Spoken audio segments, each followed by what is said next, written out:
जो सरकार इसी एजेंडे पर जो है ना वोट लेकर सत्ता में दूसरी बार काबिज हुई है कि गरीब का उत्थान, अंत्योदयोगी जो इनका नारा है, वो नारा यही था गरीब का। ये गरीब का उत्थान कर रहे हैं, ये आपके सामने है। आज ये गरीब की नौकरी छीन रहे हैं, गरीब का जो है ना तनख्वाह उसको सड़कों पे मजबूर कर दिया है। जो गरीब को 2022 तक हर गरीब को घर देने की बात करी, आज वो जो आपके सामने है कितने घर इन लोग दिए हैं। आज गरीब के बच्चों को पढ़ाई को उच्च शिक्षा देने की ये बात करने वाली सरकार है। आज जो है ना सरकारी स्कूल में जिसमें गरीब का बच्चा पढ़ता है, उन आधे स्कूल बंद कर दिए, मर्ज कर दिए उसके अंदर। उनसे साइंस साइड, कॉमर्स साइड, जो आईटी का ज़माना है, आज सरकारी स्कूलों में टीचर ही नहीं, साइंस के, मैथ के टीचर। कैसे गरीब का बच्चा आगे विकास होगा? बगैर एजुकेशन के तो हो ही नहीं सकता।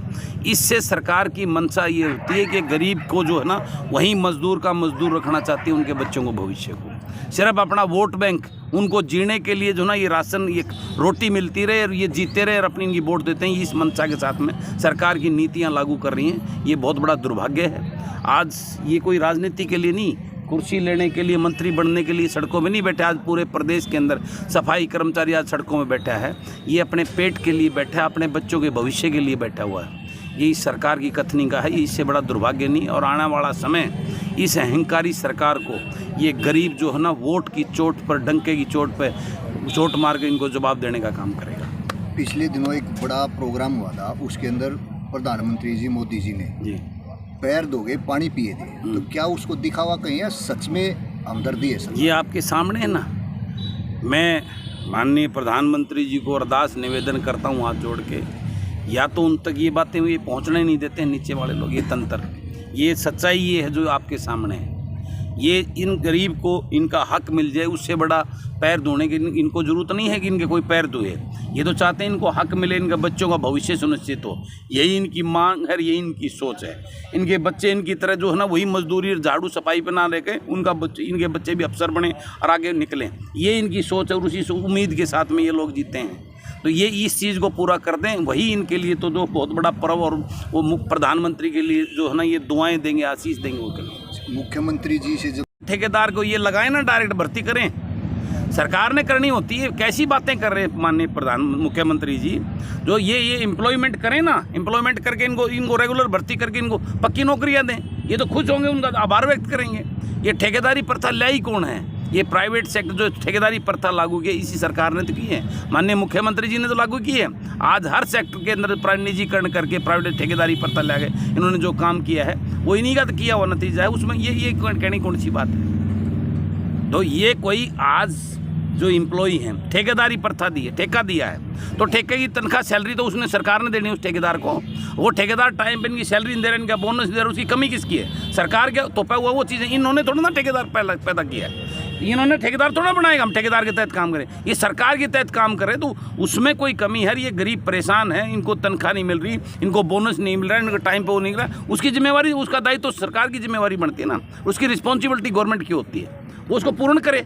ये तो अपने आप से टालने के लिए, बेवकूफ़ बनाने, लेकिन आप बहुत बना चुके हैं। अब भारतीय जनता पार्टी का ये बेवकूफ़पना और चलने वाला नहीं है। अब लोगों को इनकी असलियत का पता चल चुका है। आने वाले 1.5 साल के बाद में लोकसभा का चुनाव और 2 साल विधानसभा शायद इकट्ठे हुए तो इनको पता चलेगा। मैं तो हरियाणा की बात करता हूँ, हरियाणा के अंदर इनका खाता भी खुलने की उम्मीद नहीं। आज कोई भी मुख्यमंत्री भी अपनी सीट पर नहीं जाए, एक भी मंत्री, जिस प्रकार पिछली बार सारे मंत्रियों को विधानसभा नसीब नहीं हुई, अब की बार उससे भी बुरा इनका होने वाला है।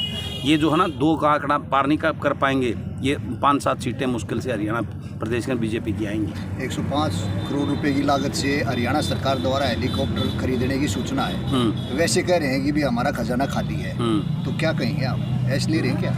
ये तो ऐसे ही ले रहे हैं। पहले भी 2-2 हेलीकॉप्टर किराए के चल रहे थे, अब नया हेलीकॉप्टर माननीय मुख्यमंत्री जी तो रोड पे तो चलते ही नहीं, वो तो चलते ही उसके अंदर हेलीकॉप्टर के अंदर हैं, तो वो अपने उसके ऊपर राजशाही ठाट बाट कर रहे हैं।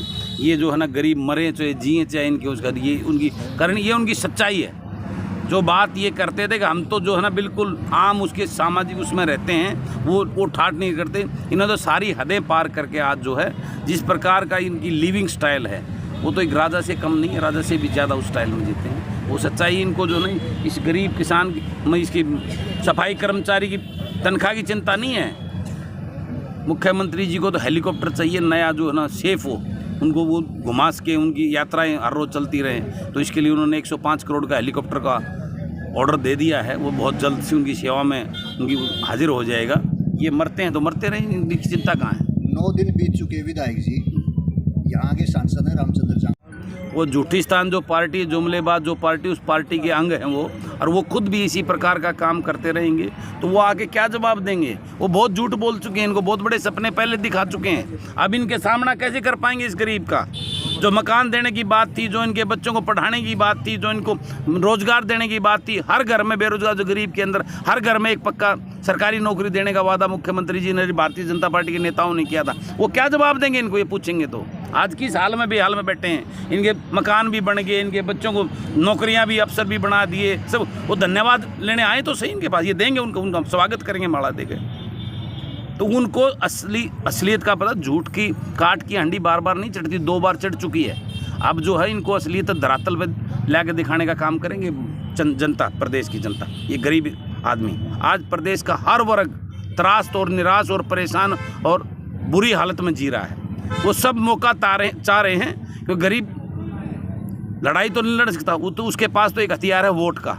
वो वोट के हथियार की चोट मार के इनको जवाब देने का काम करेगा। लोकतंत्र के अंदर उससे बड़ी ताकत कुछ नहीं है। अगर यही हाल रहा तो आदमपुर का क्या चुनाव नतीजा आपको दिखाई दे रहा है? देखिए, आदमपुर में तो फिलहाल तो मैं ये कुछ नहीं कहना चाहूँगा, लेकिन इस हालात को देखकर जनता को एक करारा जवाब जो है ना इनको देना चाहिए। और जिस प्रकार से ये दल बदलू, ये कुर्सी के चिपके हुए लोग, ये रजवाड़े बन गए हैं, इनको एक करारा जवाब देने का काम करना चाहिए इस प्रदेश के लोगों ने। आज प्रदेश का मजदूर, किसान सब त्रास्त और बेहाल है, उन सबको मिलकर इस सरकार को सबक सिखाने का काम करना चाहिए।